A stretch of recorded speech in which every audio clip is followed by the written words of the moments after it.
नमस्कार, बहुत बहुत स्वागत है आप सभी का। आप देख रहे हैं एनएमएफ न्यूज। आपके साथ मैं हूं नम्रता चौधरी। दिल्ली विधानसभा चुनावों में एआईएमआईएम को दिल्ली वासियों ने पूरी तरीके से नकार दिया।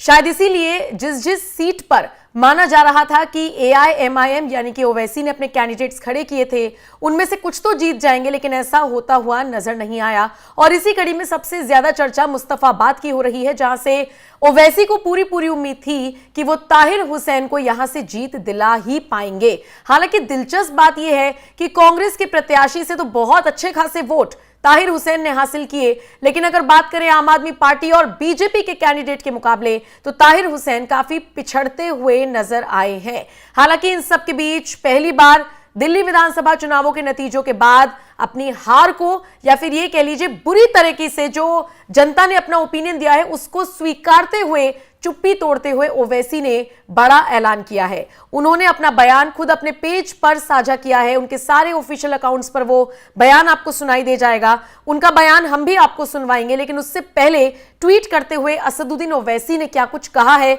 वो जरा सुन लीजिए। वो कहते हैं, ओखला और मुस्तफाबाद की आवाम का शुक्रिया, इंशाअल्लाह हम अपनी लड़ाई जारी रखेंगे। ताहिर हुसैन और शिफा उर रहमान और उन तमाम लोगों की रिहाई के लिए हम दुआ करेंगे। हारने वाली नाम निहात सेक्युलर पार्टियां एक दूसरे पर बी टीम का इल्जाम क्यों नहीं लगा रही। इसी के साथ ओवैसी ने अपना बयान भी साझा किया है। वो बयान आपको सुनवाएं उससे पहले यह समझ लीजिए कि मुस्तफाबाद वो सीट है दिल्ली की जहां पर 40% से ज्यादा मुसलमान है, लेकिन फिर भी यहां से मनोज ने जीत दर्ज की है, जो कि बीजेपी के कैंडिडेट हैं। जी हां, 85,000 के आसपास उनको वोट मिले हैं। मोहन सिंह बिश ने जो जीत दर्ज की है उनका मार्जिन रहा है लगभग 17,578। और अगर बात करें ताहिर हुसैन की तो उनको मिले हैं 33,474 वोट।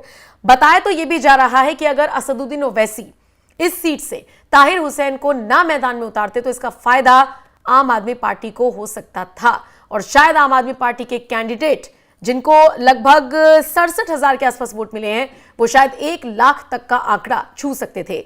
बहरहाल इन सब के बीच अपनी हार को ओवैसी ने स्वीकार किया है, और ट्वीट करते हुए उन्होंने क्या कुछ लिखा वो तो मैंने आपको बता दिया।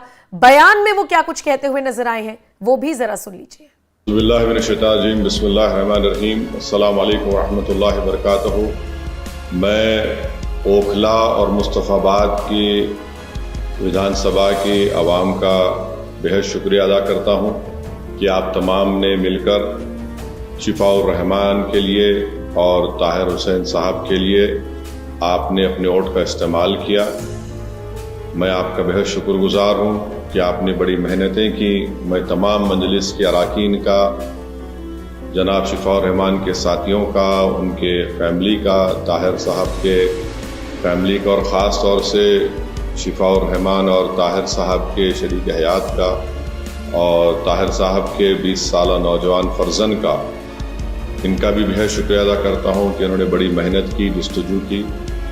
मैं शुक्रगुजार हूँ इम्तियाज़ जलील साहब का, जो वहाँ के सेंट्रल ऑब्जर्वर थे इन दोनों असम्बली कॉन्स्टिट्यूंसीज़ के, शोएब जामाई साहब का। नतीजा जो हम चाह रहे थे नहीं आया है, मगर मुझे यकीन है कि हम तमाम के हौसले बुलंद हैं और बुलंद रहेंगे, और इंशाअल्लाह ताला हम अपनी इस लड़ाई को जारी रखेंगे। जमहूरियत हमको इस बात की इजाज़त देती है कि हम अपने पसंद के उम्मीदवारों को उतारें। हमारी कोशिश शुरू से यही थी और यही रहेगी कि हम अपनी एक आज़ाद सियासी क़यादत को बनाएंगे, ताकि वो वहाँ की रियासत के असम्बली में जाकर आवाम के बेबाक मसाइल को उठा सकें बेबाकी से। तो इंशाअल्लाह कोशिश जारी रहेगी, और मुझे उम्मीद है कि इंशाअल्लाह ताला हम तमाम लोग दुआ करेंगे कि ताहिर साहब को, शिफा उर रहमान को जल्द से जल्द, और दूसरे जो लोग पिछले 5 साल से जेल में हैं उन तमाम को बेल मिलेगी, वो अपने घर को वापस आएंगे, और इंशाअल्लाह मुझे यकीन है कि वो तमाम के तमाम बेकसूर साबित होंगे। मैं एक बात अवाम अन्नास को बताना चाहता हूँ कि नतीजे आने के बाद आप देख रहे हैं कि जो लोग अपने आप को बड़ा सेकुलरिज्म के दावेदार कहते थे, वो दोनों सियासी पार्टियां आज एक दूसरे पर बी टीम का इल्ज़ाम नहीं लगा रही हैं। इससे बात साहब जाहिर होती है कि जहां मजलिस इलेक्शन अगर ज़्यादा सीटों पर लड़ जाती तो ये फ़ौरन इनका ये हरबे हथकंडे इस्तेमाल करना शुरू हो जाते।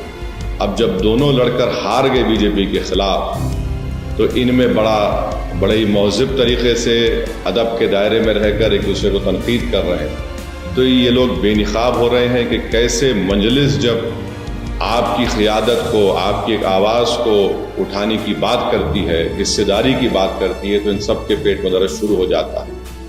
बहरहाल हम अपनी कोशिशों को जारी रखेंगे।